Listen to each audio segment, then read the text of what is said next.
At first glance, you might have thought it was a major catastrophe. Dozens of members of the SWAT team, Boca Police, and Fire Rescue armed outside of the Boca Raton Housing Authority Wednesday morning. They were handing out applications for Section 8 housing, and they got a larger turnout than they expected. Since early 2002, the U.S. dollar has lost about a third of its value against other major world currencies. Some market watchers see an even more precipitous drop in the dollar's future. One of those men, Peter Schiff. He's the founder and president of Euro-Pacific Capital and author of Crash Proof: How to Profit from the Coming Economic Collapse. Welcome. Thanks for having me. Strong words, economic collapse. What's collapsing and when's it going to happen? Why? Well, I think the dollar is going to collapse, and with it, basically the American standard of living and the way of life that we all are accustomed to. A year ago, Ben Bernanke, the head of the Fed, Hank Paulson, head of the Treasury, even the president said the subprime crisis was going to be contained. There are 9 million houses about underwater right now. That's not subprime, and experts say that that number could easily double. That 15 to 20 million houses could be underwater in a year or two. That's not contained. So, because there's been a lot of concern expressed here today on both sides of the aisle about the kind of financial trouble we're in, and there's no doubt about that. He's David Tice, founder and fund manager at David Tice and Associates, joining us from Dallas this morning. Hi, good morning there, David. Glad to be here. Well, before we get to your very certain predictions on recession, I do want to get your reaction to what's going on in the markets right now. What is really driving investors right now to sell, or is it just momentum selling going on? Well, we think there is a recognition, Betty, that there's been a train wreck right in front of our house and that they're carrying the bodies out. Here's what John Williams at shadowstats.com says about what's coming down the road. Where are we going?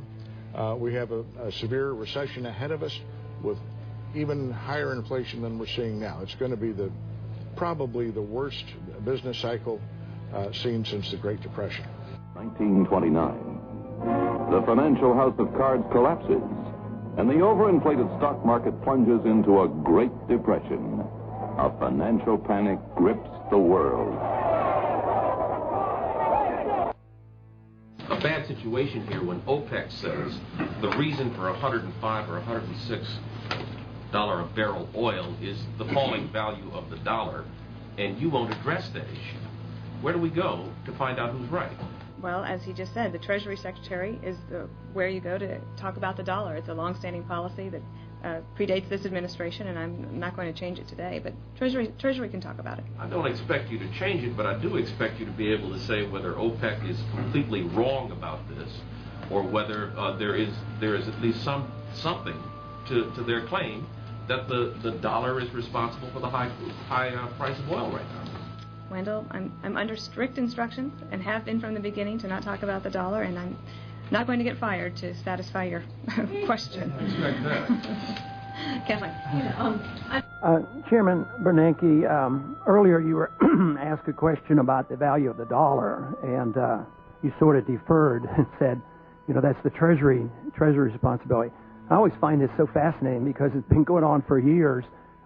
Your predecessor would always use that as an excuse to not talk about the value of the dollar. But here I find the chairman of the Federal Reserve, who's in charge of the dollar, in charge of the money, in charge of what the money supply is going to be. But we don't deal with the value of the dollar. But you do admit you have a responsibility for prices. But how can you separate the two? Prices are a mere reflection of the value of the dollar. If you want to control prices, then you have to know the value of the dollar. But if you're going to avoid talking about the dollar, then all you can do then is deal with central economic planning. If we stimulate the economy, maybe there'll be production and prices will go down. It's a bad time for stocks. It's a bad time for bonds because of the higher inflation and what's going to be weakness in the dollar. That will tend to push the long-term rates higher, pressing down on bond prices. Sell stocks. Very simple. Cash.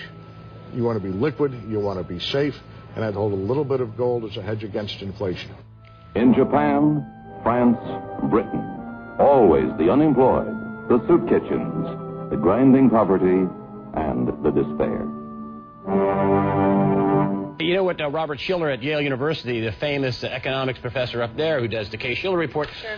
Amazingly, he says the same thing. So does Nuriel Rubini over at NYU, saying the same thing. These aren't a bunch of kooks. These are guys who are educated. These are guys who are looking far out into the economy that say, look out, there's a big pie coming in your face. Allie. A near riot broke out in Fresno early this morning where hundreds had gathered outside a Best Buy waiting for it to open. When the store announced they only had 34 PlayStation game systems, the crowd charged. 2 arrests were made, people were trampled, but no serious injuries. Not so lucky was Craig Weston. I lay on the ground getting trampled. He was sent to the hospital with a dislocated jaw and bruised face. His head was thrown into this flagpole while fighting a crowd of 50 outside a Wisconsin Walmart for a place in line. No one will be able to be armed. We will take all weapons. It was a human drama with emotions and tensions running high. Patty Connie is still trying to recover physically and emotionally. They really did a number on me. From the day police forced her from her home. It was traumatic.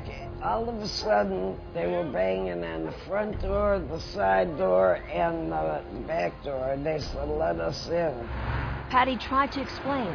She was on dry land, she had plenty of food and water, and didn't want to abandon her dogs.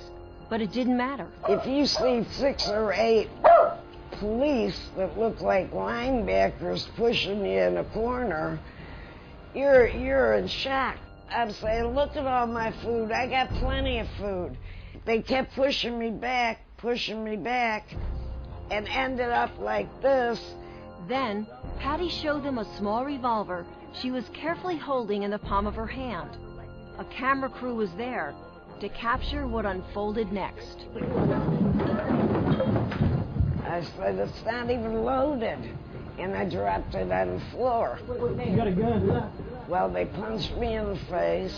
Look at my black and blue marks. Look at what they did to me. They dragged me out of here. I really thought they were going to kill me. The scenario was a fake, but the pepper spray and billy clubs used to break up this riot were definitely real. CBID's ready up to the scanner. I got 5. I need peppers, diapers, milk.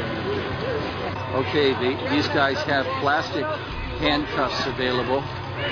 You see it in the gentleman's mouth right there. He's got a plastic handcuff. These are handcuffs that are used to control dissidents. We say he's turning it into a handcuff by looping one through the other. And they'll be used to put on.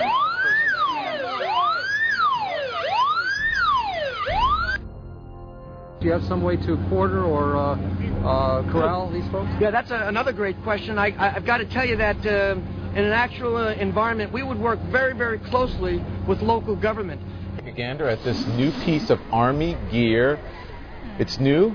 It looks harmless enough, right? Well, but it could light up like a Roman candle. Check that out. It's a crowd buster, a non-lethal way to take the fight out of an angry crowd. Watch it in action.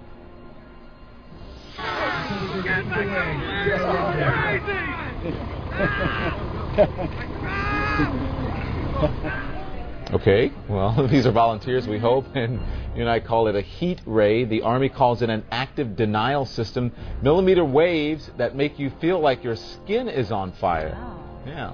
That woman lives there. Maybe her children are home sleeping. Saying, hey, they're going in there. I'm going to go in and rescue my kids, right?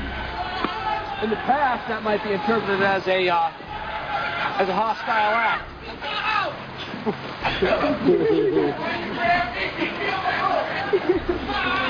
One of the technologies that makes you nauseous.